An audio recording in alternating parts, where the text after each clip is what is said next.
we have a track record. Every time that's happened from 1929 forward, people that ran into the bond market and out of the stock market when we have these what they call inversion events, when those go back to being positive, you sell your stocks and you buy the long bond, and then you're going to make 30-40% versus losing 40 to 50% in the stock market. The Great Depression, what was the best asset of them all was homestake mining.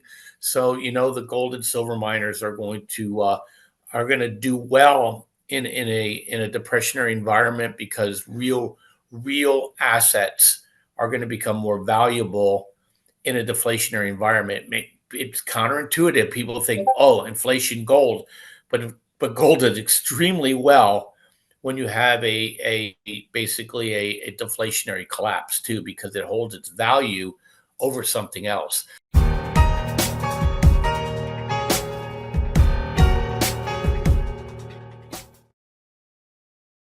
And good afternoon, everyone. Bob Kudla again. I know you always look forward to our updates, kind of getting a little crystal ball out into the future. It's just trends.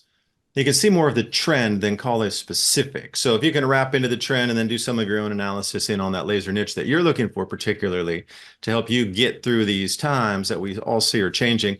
The silent scream might be more the way we could call this, where you're getting all this unemployment, you got prices rising everywhere across everything. It doesn't matter what you buy, it's more expensive. And then, dollar strong across the world.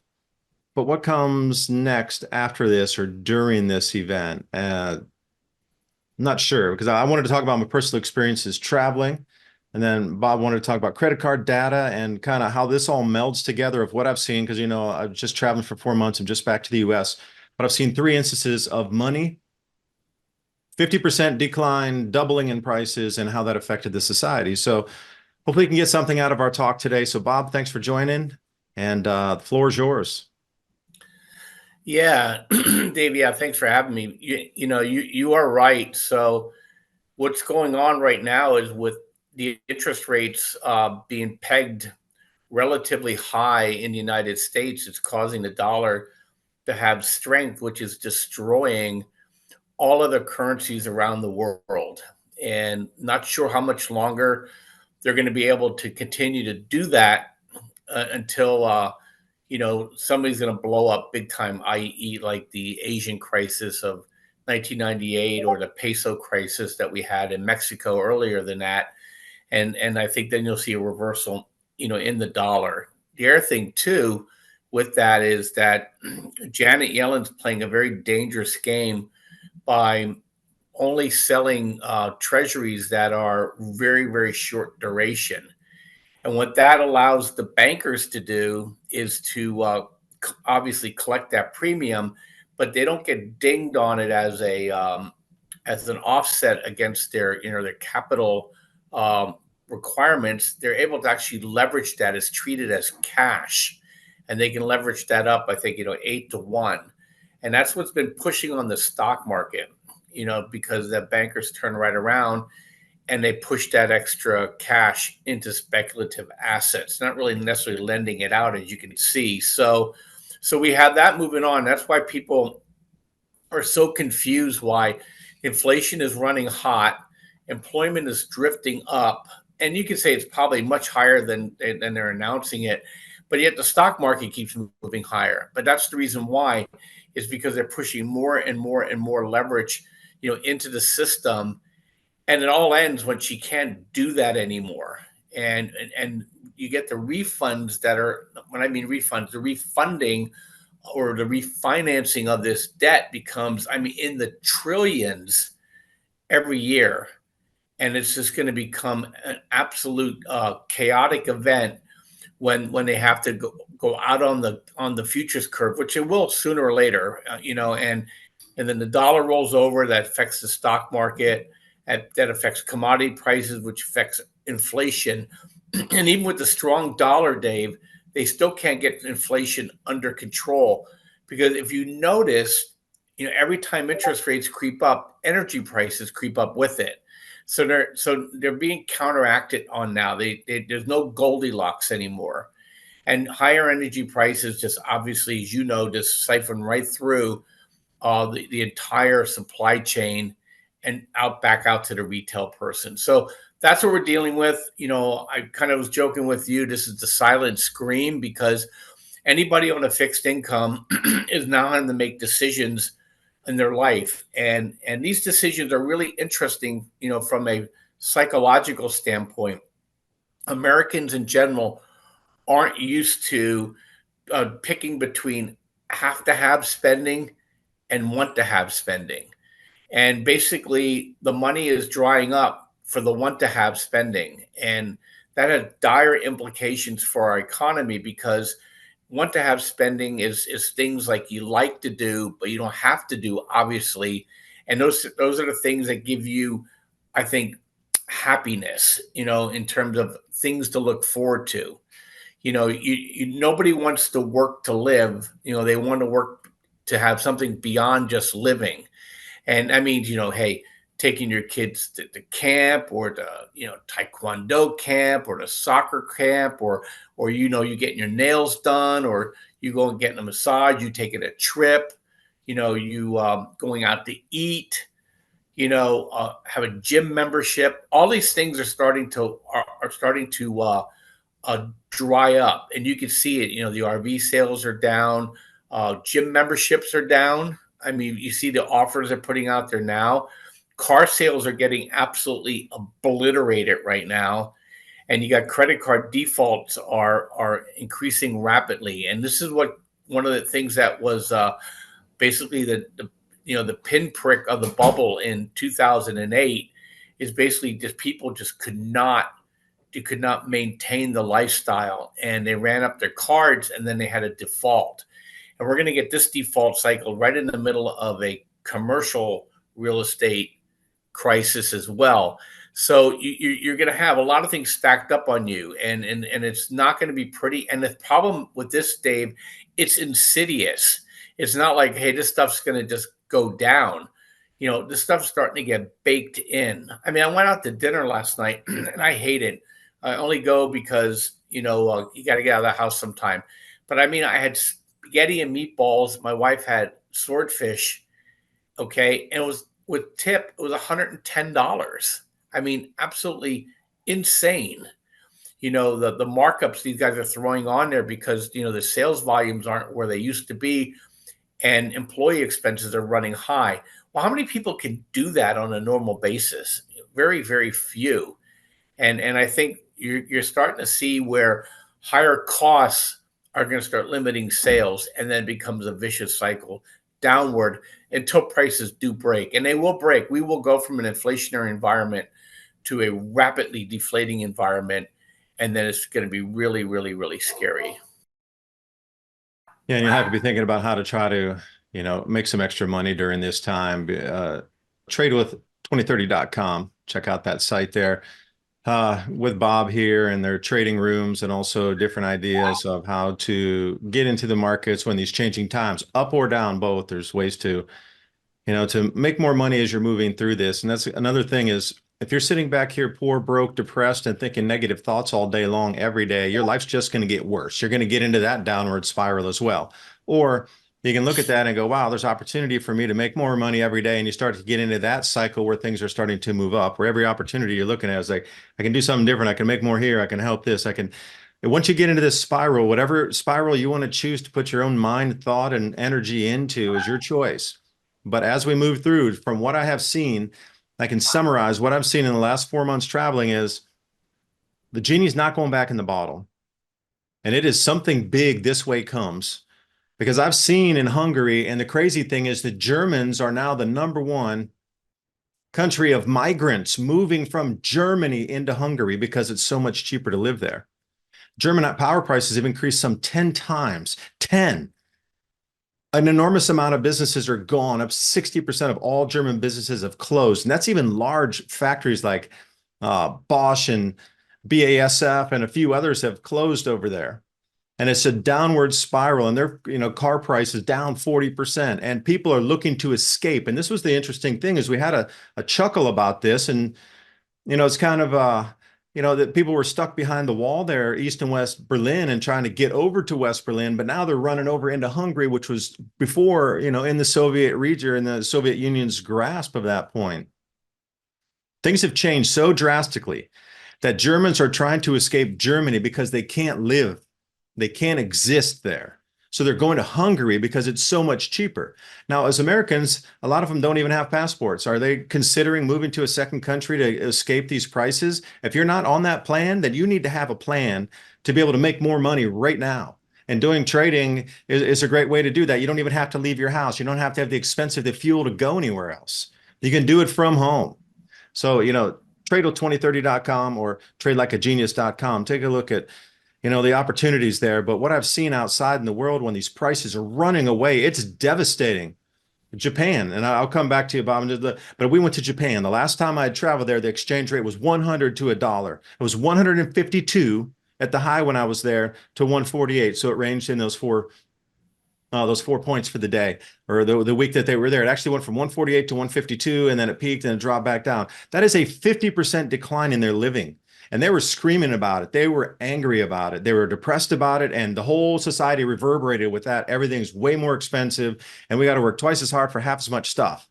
And then Croatia, they abandoned their native currency, the kuna, and started using exclusively the euro. And their prices doubled. Everything doubled. When we went there the last time to this time when we traveled back, because I was doing some research for my Patreon subscribers out there about the high tide events, possibly in October of 2024 in the naval museums and this sort of thing.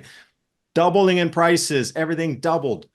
And then Hungary, 40% food inflation in a few months. And they're looking because of a super freeze that rocked through there, snow down to Slovenia and further down, right near the Croatian border. They had a super freeze event come in after everything bloomed out on an early spring season. They're looking at 100% losses of anything that bloomed in fruit, veg, and also vines. They were looking at, it's a wine industry all across Central Europe there. They're looking for another 20% in food inflation baked in the next month and a half. Like, how are you going to counter this? How do you protect yourself against this? And that's why Bob's here to talk about some of these things. So, and I rambled there. I think I even lost my point because it's devastating for a society when this happens. You have no idea how people react. The menus are changing by the minute, putting stickers in, and people they're just their minds are broken at this point. You worked your whole life and you can only buy half as much stuff, and you look out to next week where it's going to even get more expensive. That's not a life I want to have. And hopefully, our conversation today can prevent you from having that same life and look in a different direction to possibly protect yourself and then gain during this time. I don't want to live in that world, what I saw out there. So, Bob, I'm glad you're with me today. Your point's well taken, is that it's insidious and it's also going to be permanent. So you got to remember, all the politicians are gaslighting everybody here. They're basically not listening to the people. Germany is a classic example. I mean, my head's scratching. The Germans are so cheap. I'm German, and we put up with people raising their prices this much. If people, I think a light switch is going off. I mean, you can see it politically, right? Argentina went right. Hungary went right. I think Netherlands went right. Another country went right in Europe. It's because people now are like, you guys aren't listening to me. You're conducting a different agenda than representing us. And I think that's what's reverbing around. When the left goes crazy, the right always reacts. And it's not always good and pleasant, as we know, looking at World War II, when the right reacts to the left. You tend to have civil wars and conflicts. And on top of the food prices, and that's the thing that people don't understand. If you and I were talking 200 years ago, and what's happening in Europe with the weather is happening, this is when people died of famine. You should thank God that there's a global market for food and technology that's available, or there'd be famines today, because you can actually shift food here and there. But the problem now is that countries that run deficits have to be able to export in addition to their deficits in order to maintain a standard of living. And they can't do it anymore. With food costs and energy costs going up, it basically checkmates the money changers. And you and I talked about it. When you and I first started talking, Dave, I don't know, 10 years ago, we started doing this together. We said they're going to be able to get away with it until food and oil ignores them. And we're at that point. and they don't know what to do. That's why the Fed can't lower interest rates. Inflation would go to 20% in the United States if they dropped interest rates back down to zero again. Now they may be they may be forced to do it because they're always going to take the easiest of the two routes out. They rather try to deal with inflation than deal with a deflationary collapse, which is probably on the horizon if they don't lower the interest rates. But the problem with inflation is that we now have 50% of the population going on fixed income. Okay. And you're basically going to guarantee starvation and poverty of the elderly. And I think this is will cause great economic and political chaos. And so that's the bad news. The good news is that there's always a way in which you can outrun these things through trading. So if you get inflation, you and I were talking before we went online, every time they raise interest rates or interest rates rise in the United States, energy prices go up with it. Okay. Well, you can complain about it or you can just own the energy companies, right? And same with food. Food prices, we're really lucky here. Food based on the prices that are coming out of the ground versus retail prices, there's a big cushion in there on the supply chain. So there's ways in which you're going to be able to make money on the food. We're in and out of food companies. I love companies like Archer Daniel Midlands. Those companies as the food price starts to escalate, that company goes up in value. And so you look at that, and then if we go into a deflationary environment, you just sell everything and you buy the long bond in the United States. And people say, well, why would I want to buy a bond in a country that can't pay their bills? Because everybody and their brother is going to be rushing out of other assets, and that's the safest of all the assets is the Treasury, because they'll either tax you or inflate away the debt. So people are going to run into those assets, and we have a track record every time that's happened from 1929 forward. People that ran into the bond market and out of the stock market when we have these what they call inversion events, when those go back to being positive, you sell your stocks and you buy the long bond, and then you're going to make 30-40% versus losing 40 to 50% in the stock market. So there's a lot of opportunities here. And look, and we know too, Bitcoin now is getting its stress test. This next recession, Bitcoin's going to get its first stress test of how it deals with a recession. And right now, Bitcoin's acting like a supercharged NASDAQ stock. It's a pure play, liquidity play, but it'll eventually become a currency play when you start seeing some of these currencies blow up. I.e., look at Venezuela now. They're trying to trade now in Bitcoin for oil, primarily getting around sanctions, but also number two, it's more stable than their own currency. So, Bitcoin's going to be a player out there. And then there's a whole host of companies that basically circle that. You got the Bitcoin miners, you got the Bitcoin ETFs, and you also got the proxies like Coinbase and MicroStrategy. So there's going to be opportunities there. And of course, the Great Depression, what was the best asset of them all was homestake mining. So, the gold and silver miners are going to do well in a depressionary environment, because real assets are going to become more valuable in a deflationary environment.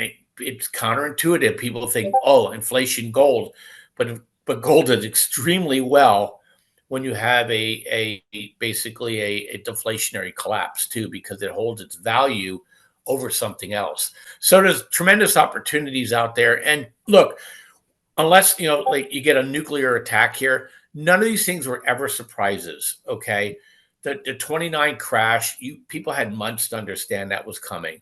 The crash that we had in 87, 6 weeks warning it was coming. The COVID crash, people had 6 to 8 weeks warning on that. You could see it. Big money can't hide from the public view. It's as if people, their mentality prevents them from taking action on it. The 2008 collapse, it was 18 months coming. I mean, we started real estate collapsing in 2006. It took almost the middle of 2008 for the whole the whole ball of wax to get unwound. So, and the same thing with the 2000 tech crash, right? We knew, I was in tech at that time. We knew 3 months ahead of time that we basically front ran 2 years worth of sales to hit Y2K. And so what I'm telling people here now is that consider us canaries in the coal mine here. We're telling you probably sometime this fall, we're going to be into major crash mode. When I mean crash mode, you're not going to wake up 20% down. It means it's rolling over like a roller coaster all through 2025. And it's going to be persistent, and it's going to be it's going to tax you. And when I mean tax you, it's mentally and emotionally and physically, it's going to wear you out, because at the same time, companies are going to be shutting employees to try to maintain any kind of stock price that they have. Tesla just reported. Before they reported, they announced they're going to get rid of 10% of their workforce. Okay. And you know, and Tesla, that whole EV thing is collapsing on the left too. People don't want the cars.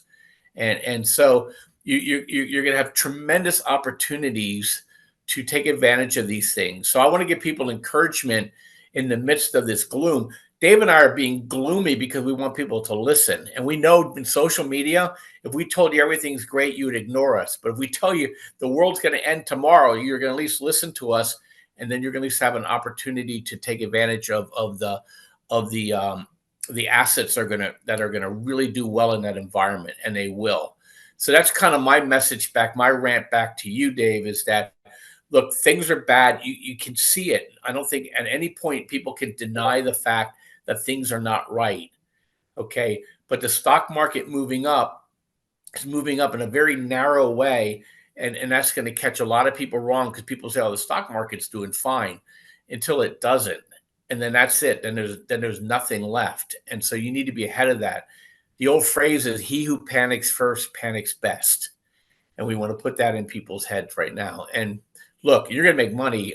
You can check out my track record. We're trading long and short all the time, and there's plenty of opportunities here with the markets. And I think you'll find that you can stay ahead of the monster if you just pay attention and take advantage of, you know, what we do. We basically use our algorithms to trade it. Yeah, number one, always set a stop loss. I learn from the mistakes. Hey, and I wanted to ask you just maybe I'll throw two questions at you here, just quickies. And Yeah. well, you mentioned commercial was going on at the same time that individuals with the credit cards, you know, you should get into personal debt, and then also the commercial debt kind of stagnant. And definitely, like, when's the last time that occurred where you get the rolling over and you're getting that happening at both sectors at the exact same time? And then the other one, it was 1.1 trillion to service our debt as of last month, but in late November it'll be 1.6 trillion. Like, you can already see that math moving forward. When it gets over 2 trillion, 3 trillion just to service the debt, at what point do people wake up across the world or whatnot and say, they just can't issue any more treasuries that'll really offset anything? Yeah, well, I'll answer the second one first. Is that because we're the reserve currency, the Federal Reserve will buy up all the debt that nobody else will buy. Mm-hmm. Okay, And that so means inflation. That's what kind of where I was getting at there. yeah, that'll create stagflation into what I would call, I'm going to say we're going to go into hyperinflation, but it'll cause stagflation for sure. And they'll eventually drive the interest rates down to zero, because they're going to take the easy way out. Never. Never. This is a perfect storm, and you can actually add demographics to that too, Dave. So you have an environment. Think about this. You know, uh, I'm at a point in my life where, you know, normally I would downsize, right? But I just love where I live. But if I put my house on the market, I don't know who's going to be able to buy my house. I live in coastal Southern California. I don't know who these people are, you know, that can afford to buy my house at the price they say it's worth. I know my daughter won't be able to buy my house. You know, it may be gifted to her upon our demise, but you know, she can't buy my house, and she makes good money. Okay, and so you're at a point here where you got assets that are locked up on people, right? They can't monetize it. Credit's going to dry up, so they won't be able to use home equity lines of credit. And then you have the work from home phenomenon and an unemployment phenomenon that are keeping people out of office spaces. Okay. Then you got retailers rolling up here, and and and and I'm going to go off on a side tangent because I think it's really important for people to understand what's happening really in commercial real estate. So the work from home movement is real, and it's permanent. Okay, some companies complain about it. Most companies are really, really happy about it. They realize that if any potential loss in productivity is way more than made up for in terms of employee satisfaction, and also the cost savings they have in terms of the maintenance and the utilities and the rent that they have to pay. And these are typically in Class A, high cost cities, and the people have diffused out, so you don't get the same salary pressure who somebody just bailed out of San Francisco and moved to Reno, right? So they're not going to be screaming at you for, I need another 20-30% increase so I can live in San Francisco. Some of that sell pressure came off, and people are shedding real estate like crazy. Okay, on the retail side, is that the technology with the Amazon phenomenon is such that companies like, look, I don't need as much Class A highly viz space now to sell my products. I just need really good social media to inform my clients, potential clients, of what I have to offer, and I'll invest my money in the distribution centers instead. And then the third area is restaurants. Okay, people used to have restaurants all over the place, and now with the rise of food delivery, is that they have less Class A restaurant space, and then they're investing into larger Class C kitchens. Okay, that that will then that's when you call an order in, that's where it pumps it right out to. It doesn't go to the store that's handling the in-store diner. It's going to a kitchen that's handling all the orders, and then they're going out on routes. So these things are all permanent.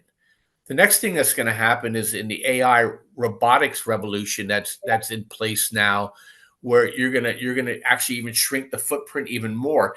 And here in Southern California, we have grocery stores now, Dave, that are shrinking their square footage.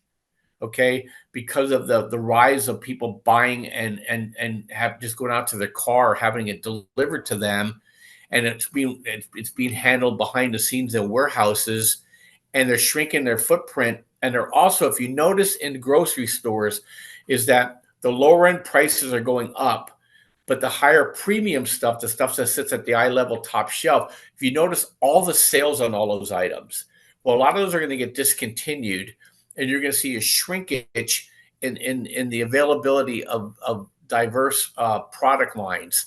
And that means they're going to shrink the footprints of these grocery stores as their leases come up. In California, a regular sized grocery store, you're looking at $90,000 plus a month for rent. Okay, where I live. So it would absolutely, if you could shrink the footprint and keep the same amount of sales, these guys are going to do it, and they're going to be renegotiating hard. And so that, to me, is, I don't think people quite get that, because people are still in the mindset of, well, real estate's always a great investment.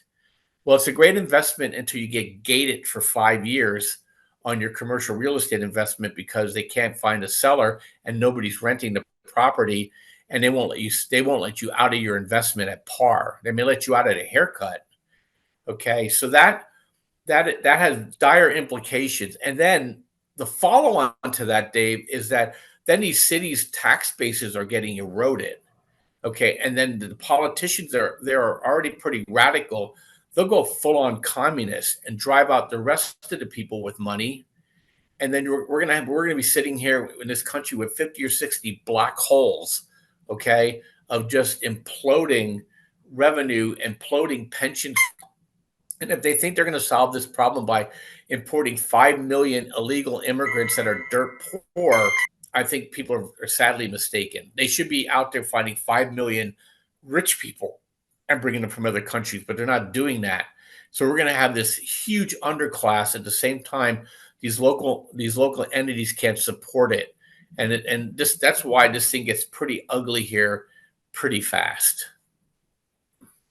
And on the real estate too, I'll tell you, I was out with friends on a boat and we were driving, cruising by, and there was like a $2.5 million place right up on the lakeside. And I was, like, hey, I was just curious out of my own knowledge, like, what would you do? Like, what kind of monthly payments would that be if you're gonna? She looks at me and goes, anything at that price, they only pay cash. So, who are the buyers for some of these properties? Because, you look in America, everything's risen, what, 50, 100% over the last, since COVID began.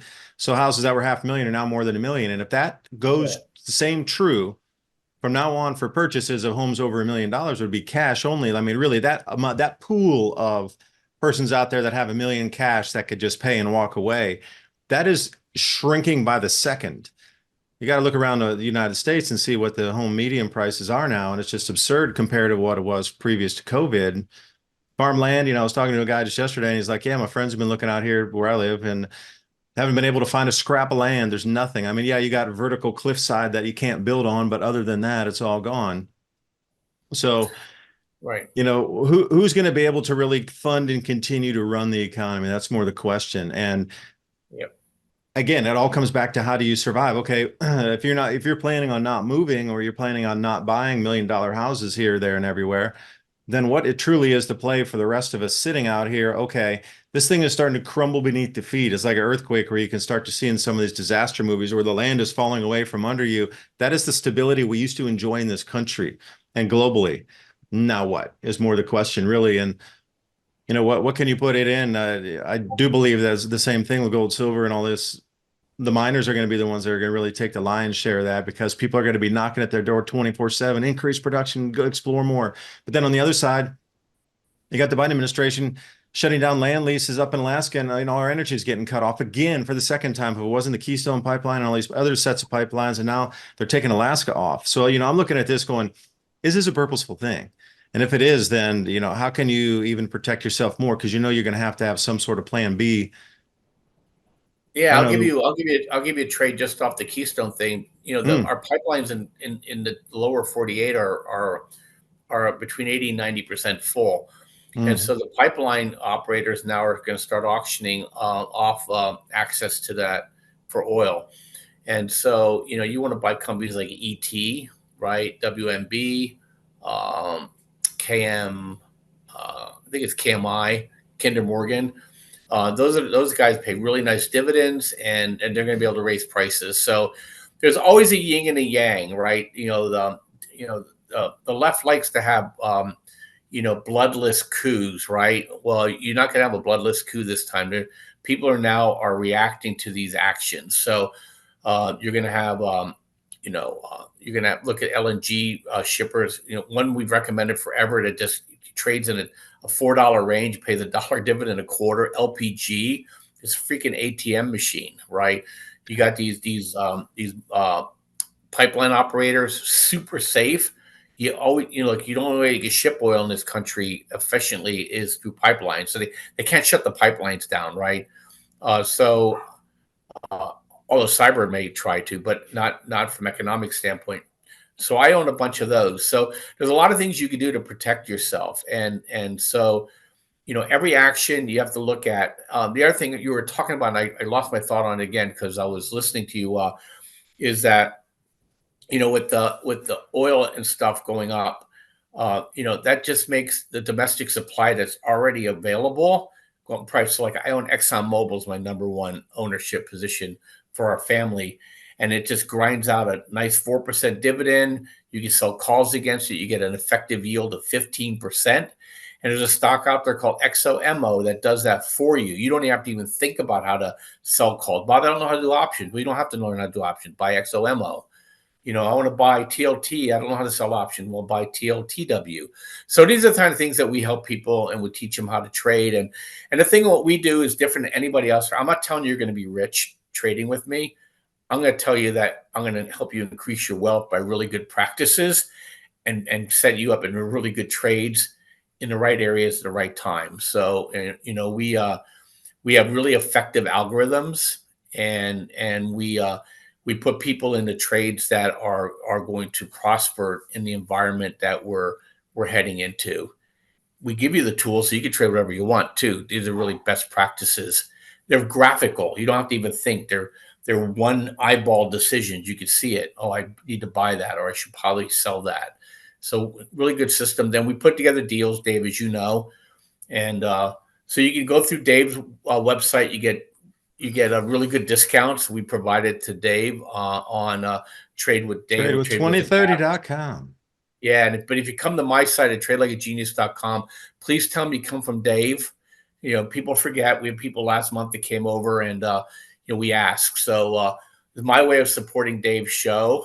Okay, and obviously it helps me, and then hopefully it's going to help you too, right? So we're all in this together, make it a win-win-win, and we've been doing this a long time. Dave was actually my first guy. We did this together. Just we were clinging to each other on the global warming stuff. You know, as I was starting my trading, and you were starting really ramping up Adapt, and things have played out exactly as we thought. And so I've been doing this a long time, and we think we're pretty good at it. So Bob's right. He's not going to make you rich. You're going to have your own mind and change that mind frame that you're going to become rich using the system here. And once you change that and you do decide that you will become rich enough and wealthy enough, not only carry yourself and your families through this transition, but help others along the way that might need that. That's when that's really where a life worth living at that point. Because being poor and broke, you're not helping anybody. You're going to be the ones that are going to need help, and you're going to need the life raft. But if you're in control of a super tanker and a steamer with extra life rafts that you can give out to people, again, that's the way life should be, helping others with the means that you have. Because if you look back at the Great Depression, and I'll just say one thing here on a closing thought, Hungary, when I was there, I was looking into the hyperinflation event. So after World War II, Hungary had the largest amount of hyperinflation, or the widest hyperinflation, blows Zimbabwe out of the water. Their prices were doubling every 18 hours, and their largest note was $4 quintillion. So those notes that were printed for quintillion, those are really very high value collector's items, because there were so few of them printed, and the numbers were just so outrageous that they didn't even put it on there. They just printed a B on it, you know, because quintillions, that's how high it went up in inflation there. So, you know, if anything's going to inflate away, and you can look at some of these prices and 18 hours doubling, I don't know. Nobody can handle that. So Cradle2030.com. Bob, I appreciate your time, and I'll definitely, you know, share the comments again, and please ask your questions like last time. Some of the questions I'm asking Bob this time were from what I was reading in the comment box below. So please leave us a comment. If you have the questions, I'll be happy to ask next time we talk. So yeah, hey Dave, just in closing too, is that, guys, look, there's always opportunities in the sea of chaos. In fact, the more chaotic, the more profitable things can become. We talked about that before. You want to be actively pushing into the wind. You don't want the wind to push you. So you know, take advantage of this if this is something you want to get into. And if not, just make sure that you're aware of how you need to protect your family going forward, because the government and the bankers are not your friends. Okay, they're out for themselves, and you're their source of income. So make sure that you know that going in, and protect yourself and learn how to thrive in this environment. anyway, bye for now.